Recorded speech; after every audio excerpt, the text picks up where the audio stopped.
Hi guys, welcome back to the Spurred On podcast. It's Friday, it's international break. I could talk about something about the internationals, but none of you would want to listen. Let's face it, it's boring without the Premier League, even after we've just lost 2 games in a row. So what I'm going to do is give you some more Tottenham transfer rumours. January is just a month and a half away, and it can't come quickly enough, can it really? We want our new sporting director, our new head of football operations. We know he's a data-loving man. We want him to come up with a big list of potential players for Ange to put his seal of approval to. So I'm going to talk you through a few more Tottenham rumours. In the meantime, please guys, as ever, thank you for listening and watching. If you're watching on YouTube, please do also go and follow and subscribe at the podcast platform that you use, be that Apple Podcasts, Spotify, Google Podcasts, wherever.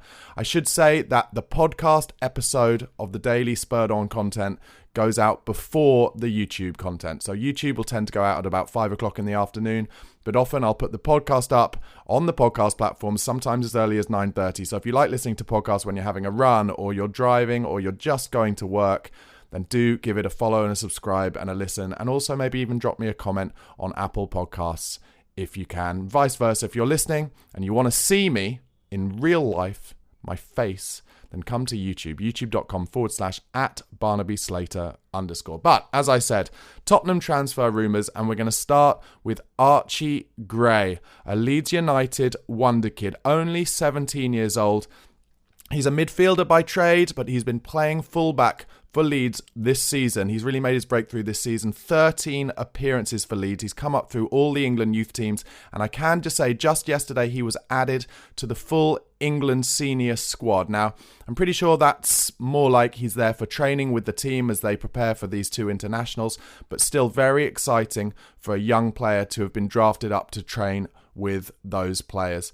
He's a slim player, but he's also very strong on the ball. Now, the reason I bring up his slimness is because we've had an issue before with buying off Leeds a young, hyped-up player, Jack Clarke, who was always slightly too slim for Premier League football. Now, I would also say, though, that since Jack Clarke has left Tottenham Hotspur and gone to Sunderland, he has ripped it up. And there are a lot of people whose opinion I really respect in terms of players and tactically who are saying that maybe we let him go too early. He'd been kind of floundering about at Spurs, had a few loan spells, but never really looked like he was going to get a look in. But actually, under Big Ange, who isn't afraid to blood youngsters, maybe Jack Clarke would have got more of a chance at the club. So when thinking about Archie Gray, my initial instinct was, do we want to go down that road again? He's only played 13 times. He's young, he's hyped up, but will he be ready for the Premier League?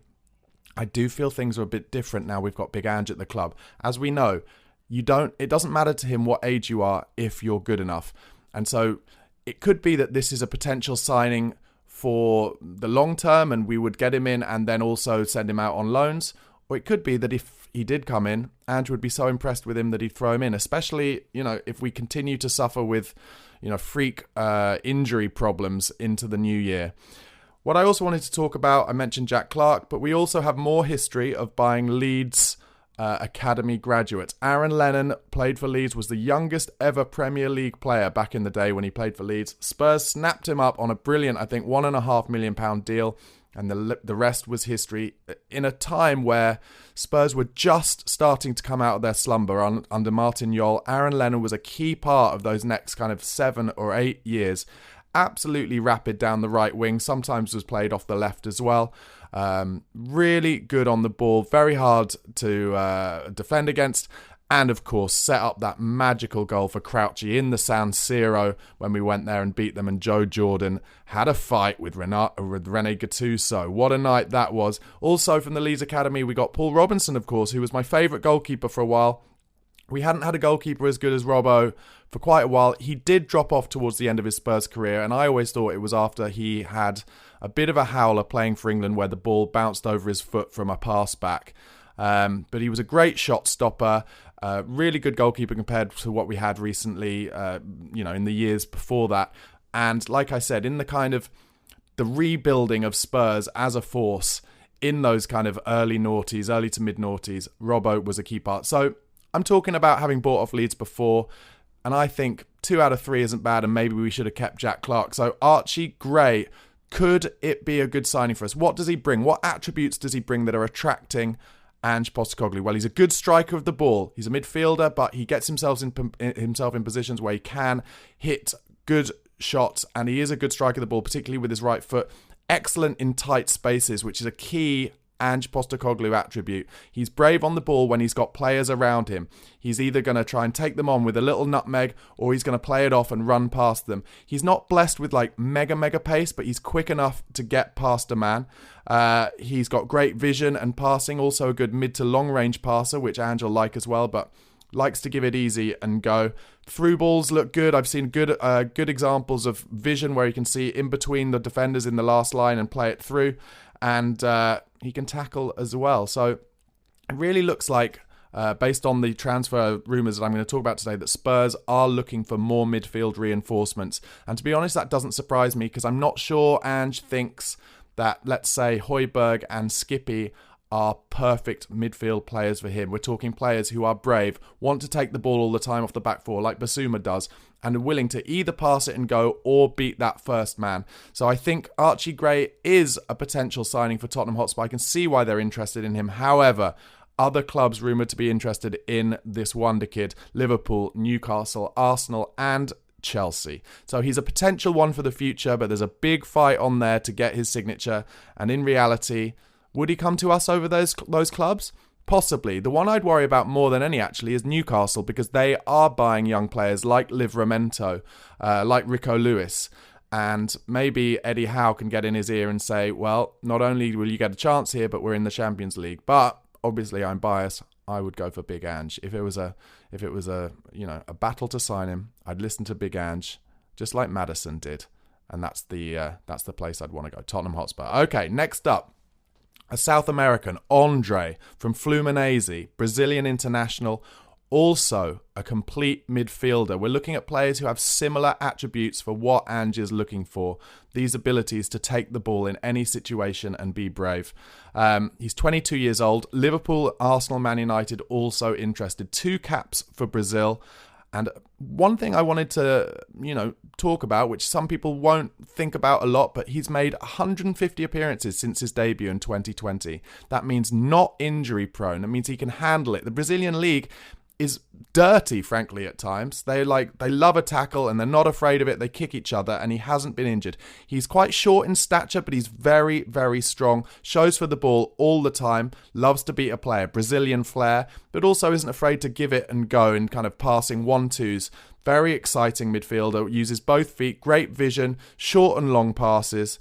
And to me, it's a big statement, but I'm going to say it. From what I've seen, he reminds me a fair bit of Moussa Dembele. I'm very excited about this player, especially because, and this may bore you, but he does his work defensively as well. Isn't afraid to get back on his own goal line or back defensively when he needs to, but also is able to make late runs into the box and do all his Dembele-like midfield work too.